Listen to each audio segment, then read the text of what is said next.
बिस्मिल्लाहिर्रहमानिर्रहीम, अस्सलाम वालेकुम। लाखों करोड़ों दुरूदो सलाम मोहम्मद मुस्तफ़ा सल्लल्लाहु अलैहि वसल्लम और आले मोहम्मद पर। मैं हूँ उमर दराज गोंदल और आप मेरा यूट्यूब चैनल देख रहे हैं। नाज़रीन, चूँकि आप तक मालूमात पहुँचानी होती हैं, ख़बरें आप तक बर वक्त लम्हा ब लम्हा पहुँचानी होती है। मैं इस वक्त ख़ुद जो हूँ वो सफ़र के अंदर हूँ, कहीं पे ज़ाती वजूहात की वजह से मुझे जाना पड़ा, लेकिन उसके बावजूद कोशिश ये है कि आप तक जो आपका हक़ है और मेरा फ़र्ज़ है मालूमात पहुँचाना, वो पहुँचाई जाए। मेरे पास जो इस वक्त टॉप स्टोरी है वो ये है कि मौलाना साहब को बहुत मुबारक हो, जरदारी साहब को बहुत मुबारक हो, शहबाज शरीफ साहब को बहुत मुबारक हो।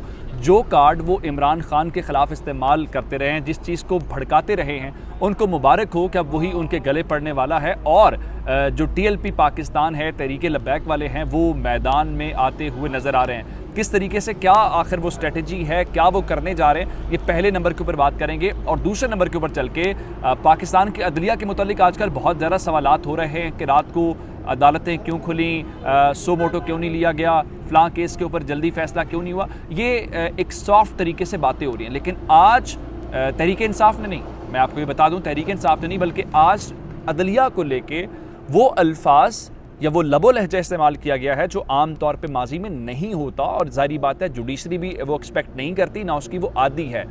आखिर इस नहज तक चीज़ें क्यों गई हैं, ये भी आपको बताऊंगा। और फिर इस मुल्क के अंदर अब तो इमरान खान की हुकूमत नहीं है, और आप कहते थे कि ये जो इस वक्त सारी की सारी सेंसरशिप है, ये जो पाबंदियां हैं, ये तो इमरान खान की वजह से हैं।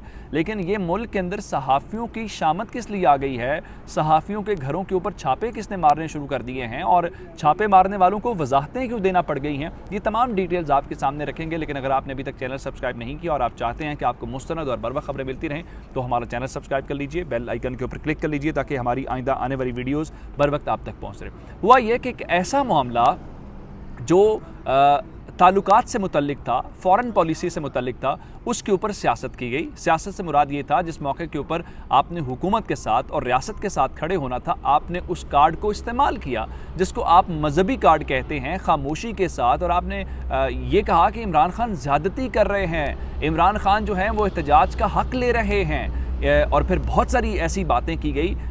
तो मुबारक हो अब शहबाज शरीफ साहब को, मुबारक हो जरदारी साहब को, और मुबारक हो मौलाना साहब को कि अब वो चीज़ें उनके अपने गले पड़ना शुरू हो गई हैं। अब अगर इमरान खान ने ये थोड़ी सी तीली लगाई या इसको भड़काया, तो चीज़ें इनके कंट्रोल से भी बाहर हो जाएंगी। मैं आपको बताना चाहता हूँ कि फ़्रांस के अंदर इलेक्शंस हुए हैं, और उन इलेक्शंस के हवाले से जो इमैनुअल मैक्रोन है, वो दूसरी बार फ्रांस के सदर जो हैं मुंतखब हो गए हैं। ये वही फ्रांस है जिसके सफ़ीर को लेके ये कहा गया था तहरीक इंसाफ को कि आप उनको मुल्क बदर करें। फिर ये कहा गया कि पार्लियामेंट के अंदर लेके आए। ये सारे के सारे उसे कौन थे जो इमरान खान को नीचे गिराना चाहते थे। अब इलेक्शन हो गया, और इलेक्शन होने के बाद आपके वज़ीर आज़म शहबाज शरीफ साहब ने इमैनुअल मैक्रोन को मुबारकबाद दी है। लेकिन मुबारकबाद का वो जो मैसेज है वो कौम के सामने भी आया। ट्विटर के ऊपर आपने बहुत तहे दिल से मुबारकबाद दी, तो लोगों ने कहा कि जिस फ्रांस के हवाले से आप बात कर रहे थे, अब आपको याद नहीं आ रहा, अब आप उसके ऊपर बात नहीं कर रहे। अब TLP कहाँ पे है, अब आपने एहतजाज नहीं करना, अब आपने धरने नहीं देने, अब आपने रोड ब्लॉक नहीं करना, अब आपने हुकूमत के ख़िलाफ़ अपना मौक़िफ़ नहीं रखना।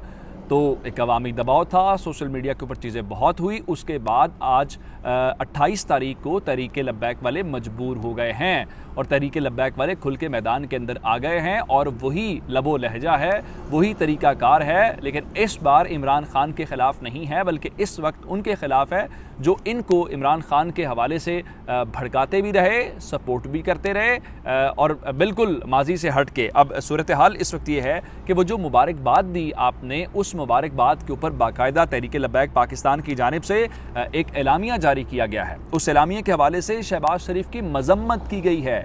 अभी जुमा 8 दिन नहीं हुए इस हुकूमत को आए हुए, लेकिन काम जो है वो शुरू हो गया है। उसके अलावा उन्होंने मौजूदा वज़ीर आज़म शहबाज शरीफ को फ्रांस का ग़ुलाम करार दिया है, और ये भी कहा है कि अगर आपने इस तरह से मुबारकबादें देनी हैं, और जो तौहीन रिसालत करने वाले हैं, मुसलमानों के जज्बात को ठेस पहुंचाने वाले हैं, अगर आपने उनके साथ उनको मुबारकबादें देनी हैं, तो फिर आप मुसलमानों के हुकूक की तर्जुमानी कहाँ पे करेगी।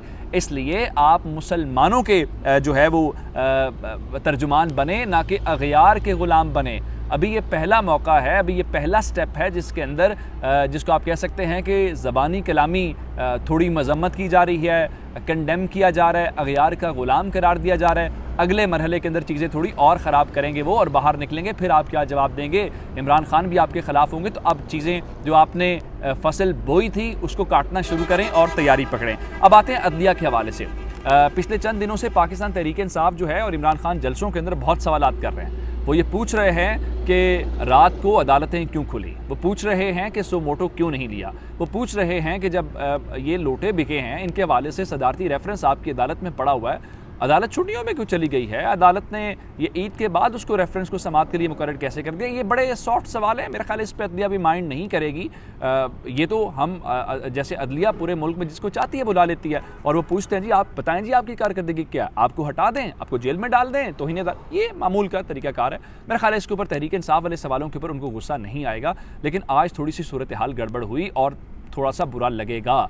जब आपने पार्लियामेंट वाली कार्रवाई के हवाले से डायरेक्शंस दी थी उस दिन भी ये सवाल हुआ था क्या अदलिया पार्लियामेंट के मामलात के अंदर मुदाखलत कर सकती है, और हमने वहाँ पे मुख्तलिफ आर्टिकल्स के हवाले देखे जहाँ पे बैरिस्टर अली ज़फ़र ने कहा था कि जो जिस आर्टिकल के हवाले से आप जा रहे हैं ये आग की दीवार है, ये आग से खेलने वाली बात है, ये काम ना करें। लेकिन उस वक्त समझ नहीं आई थी। फिर चौधरी परवेज़ इलाही ने जो पंजाब के वज़ीर आला के उम्मीदवार थे उनके मुताबिक तो अब भी हैं, उन्होंने आज एक प्रेस कॉन्फ्रेंस की और बहुत सारे सवालों का जवाब दिया। चूँकि आज दोबारा से सेशन बुलाया गया था और डिप्टी स्पीकर के ख़िलाफ़ वोटिंग होनी थी, वोटिंग नहीं हो सकी और इजलास जो है वो अगले महीने मई के मिड तक जो है उसको मुलतवी कर दिया गया। लेकिन उन्होंने अदलिया के हवाले से कहा कि वो हमज़ा शहबाज को पंजाब का वज़ीर आला नहीं मानते, उस्मान बुज़दार अभी भी वज़ीर आला हैं और चूँकि उन्होंने डिप्टी स्पीकर के इलेक्शन के तरीक़ाकार के ऊपर ही सवालात उठा दिए, उनका असम्बली के अंदर इलेक्शन हुआ ही नहीं है, ये तो विजिटर्स गैलरी के अंदर इलेक्शन हुआ है, तो विजिटर्स गैलरी के अंदर तो इलेक्शन होता ही नहीं है, ये तो असम्बली के अंदर होता है। लेकिन उन्होंने अदलिया के हवाले से जो बात की वो बड़ी तशवीशनाक है। उन्होंने कहा अगर आपने कानून साजी करनी है, अगर आपने पार्लियामेंट के कामों के अंदर मुदाखलत करनी है, अगर आपने हमारा काम करना है तो आप फिर मेहरबानी करें आप यहाँ आ जाएं, आप ये पार्लियामेंट भी संभाल लें, आप अदलिया वाले काम छोड़ें।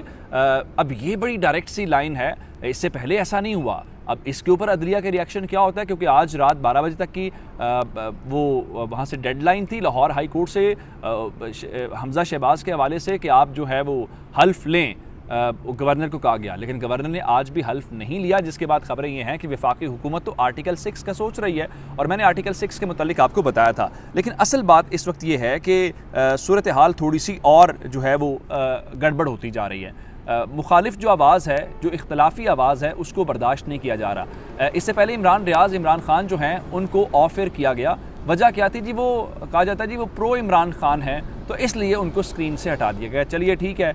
अब अरशद शरीफ जो हैं उनके हवाले से खबरें आ रही हैं कि उनके घर के ऊपर कोई रेड किया गया है, उनको हरासा किया गया है, जिसके बाद FIA ने बाकायदा वजाहतें दी हैं और बयान जारी किया जी हमने ऐसा कोई काम नहीं किया, ये फेक न्यूज़ है। और उसके बाद अगर फेक न्यूज़ है तो इस्लामाबाद हाई कोर्ट को इंटरवीन क्यों करना पड़ा है? इस्लामाबाद हाई कोर्ट ने FIA के और दीगर लोगों को कल अदालत के अंदर क्यों बुला लिया और उनको रोक क्यों दिया? तो इसलिए चीज़ें अब बहुत सारी ऐसी हैं जो छुप नहीं सकती। ये ठीक है आप कहेंगे कि उसकी शामत आ गई, सहाफ़ियों की शामत आ गई, उससे मसला हल नहीं होगा, उससे ये मसला और ख़राब होगा और ये कशीदगी बढ़ेगी जो मुल्क के लिए, सियासत के लिए ये बेहतर नहीं है। जितनी कशीदगी कम होगी, चीज़ें बेहतर होगी, उतना अच्छा होगा। आगे चल के मैं एक और बात बताना चाहता हूँ आपको कि इमरान खान जो हैं उनके हवाले से खबरें ये आई हैं कि उन्होंने जरदारी साहब को कोई पैगाम भेजा, ये दावा किया गया जी मलिक रियाज साहब के ज़रिए कि आप छोड़ें नून लीग को, आप आएँ मुफाहमत करें, बैठ के बातचीत करते हैं। लेकिन कहा गया जी जरदारी साहब ने बड़ी सोच विचार के बाद इनकार कर दिया। अब मेरा ख्याल ये है कि इमरान खान ऐसे कैसे सियासत करेंगे, या उनकी सियासत के लिए चीज़ें चल सकती है, या ऐसा हो सकता है, ये सिर्फ मार्केट के अंदर इन रहने की खबरें। ये अब तक की अपडेट्स थी, चैनल ज़रूर सब्सक्राइब कीजिएगा। आपकी समातों का बहुत शुक्रिया। खुदा हाफ़िज़।